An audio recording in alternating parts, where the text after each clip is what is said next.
Hi kiddies Malayalam world എല്ലാ കൂട്ടുകാർക്കും സ്വാഗതം. നമ്മള് കഴിഞ്ഞ ക്ലാസ്സിലൊക്കെ ഏതൊക്കെ ലെറ്റേഴ്സ് പഠിച്ചു? എ പഠിച്ചു, ബി പഠിച്ചു, പിന്നീട് ഏതാ നമ്മൾ പഠിച്ചത് ലാസ്റ്റ് ക്ലാസ്സിൽ? സി. ഏതൊക്കെ?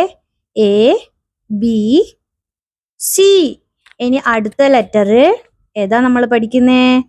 D. Capital letter D. D എങ്ങനെയാ എഴുതുന്നു നോക്കാം. ആദ്യം സ്റ്റാൻഡിംഗ് ലൈൻ.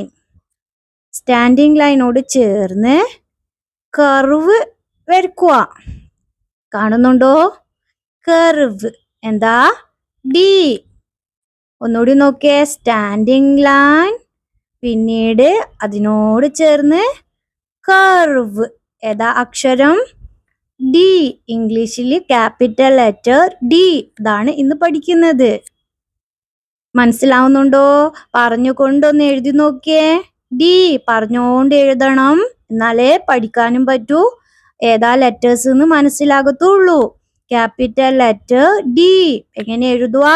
സ്റ്റാൻഡിംഗ് ലൈൻ മുകളിൽ നിന്ന് തുടങ്ങി, കണ്ടു ആ ഡോട്ട് ഇട്ട് കൊടുത്ത്, അവിടുന്ന് താഴത്തോട്ട് സ്റ്റാൻഡിംഗ് ലൈൻ, പിന്നീട് കർവ്.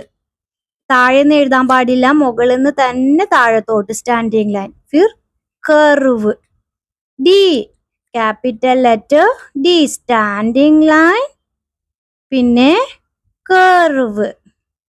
അവിടുന്ന് തുടങ്ങി കർവ് പഠിച്ചത് ഓർക്കുന്നുണ്ടല്ലോ, അതിനോട് ചേർന്ന് എഴുതുക.